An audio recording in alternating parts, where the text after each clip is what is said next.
This is one of nature's most sought out and prestigious and valuable tools that we've had for thousands of years. And it's very specific and it has quite an interesting backstory to it. However, most people haven't heard about it until about the past 10 years. And scientists first started working with it about 20 years ago. However, it's been around since, at least as far as we know, since about 1100 AD, and it's probably been around a lot before that as well, but it's been something that has been seen in ancient drawings, ancient traditions, it's been written about, it's been spoken about, and it's still used to this day traditionally by the people who are lucky enough to be from that area with one of the oldest rainforests in the world that produce this incredible root. Tongkat Ali has been used by the indigenous Malaysians known as the Orang Asli for over 1,000 years. And this is just according to historic events, but some argue that it's far before that time as well. The Orang Asli prize the roots of the Tongkat Ali, which in Malaysian stands for Ali's walking stick.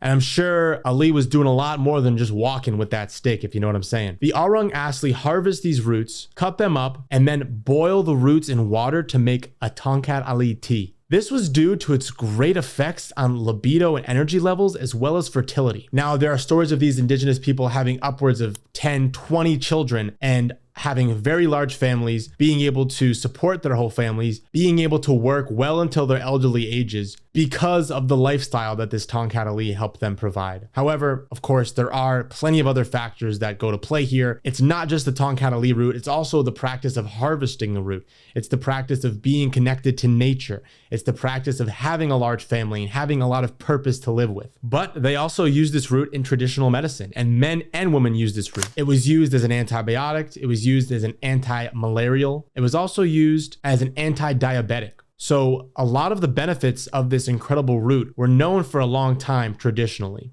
But let's get into the story of these incredible people and how they've been so resilient and strong for so many thousands of years, surviving wars, surviving all these different conflicts, and being able to still live traditionally to this day. All the way to them having special trades with Westerners for this prized root that they have very special access to. And not only do they have special access to, but they also know where to find it and know which roots are the most mature. You can't replicate this on a farm. This is wild in nature. There's a huge difference here with growing these roots and then consuming these roots traditionally, just like the Orang Asli have been doing for thousands of years. And this is what the studies done in traditional Chinese medicine, as well as modern medicine from schools such as MIT, have found with this incredible adaptogen. See, it comes down to this prestigious rainforest that happens to be one of the oldest rainforests in the entire world. And that's right. I'm saying that this is older than the Amazon and it's older than the Congo. It's older than almost every rainforest on the entire earth. And because of that, it has some incredible possessions. But not only this, we also have to thank the Malaysian government, especially the indigenous people, the Orang Asli, for being able to maintain this incredible rainforest at such prime conditions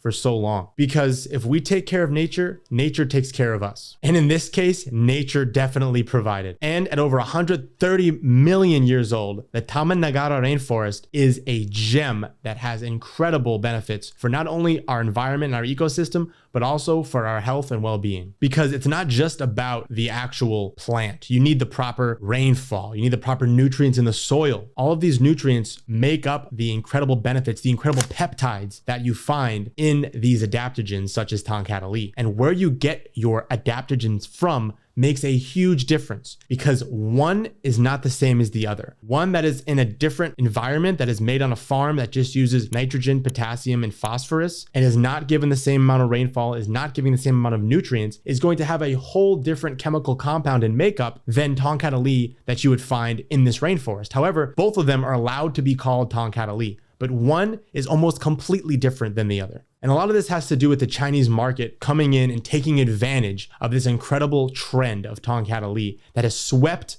the States and a lot of countries by storm. Tongkat Ali. Tongkat Ali. Tongkat Ali. Back to Tongkat Ali. The first Westerner who had an idea of Tongkat Ali was back in 1820. However, as we know, the Orang Asli have been consuming this for over 1,000 years. So it wasn't any news to them that this was some powerful, incredible stuff. But Malaysia in particular here is incredibly special. This incredible area is the only place where this incredible Tongkat Ali, which has been clinically shown to have the 4.3 kilodalton peptide, which if you don't know anything about, I talk about in this other video, there is an incredible magic to this rainforest. And we have the Orang Asli and Mother Nature to thank, because Mother Nature provided it, but the Orang Asli made sure that it stayed alive and made sure that this tradition kept going for thousands of years. So I want to personally thank them, as well as make sure that we're aware of the potential of these adaptogens and make sure that we're grateful for these incredible herbs that come from all over the world. Because think about it, you're getting something that was wildcrafted, that a indigenous person from another country who doesn't know any English, would have no ability to communicate with you, speaks a completely different language, has gone out into the forest, knows what to look for, has trained over thousands of years from learning from their ancestors and the ancestors' ancestors, knows which roots to harvests the best roots, and is able to provide those roots to the proper systems in Malaysia. And not only is it incredible for us, but the Orang Asli, the indigenous people who have this incredible skill set, are also able to get paid and feed their large families. So it's a real big win-win on both ends of the spectrum here. And we need to make sure we keep this system going, because there's a huge difference between high quality Malaysian rainforest grown Tongkat Ali and some copycat that probably doesn't have any urocomanone or doesn't have the 4.3 kilodalton peptide. And of course, as we already know, the over 25 human clinical double-blind placebo studies showing the increase of free testosterone, the improvement in bone health, the improvement in sperm quality just by taking Tongkat Ali. So big thanks to the Orang Asli, the Malaysian government, and the botanist who found this, and the Westerners who knew this was something special and started to bring it into the Western world. All of these people allowed for this system to now get us to this place where we can consume Tongkat Ali every single day and live our best lives as a man or as a woman, because Tongkat Ali not only has benefits for men, but the women also were traditionally consuming Tongkat Ali. And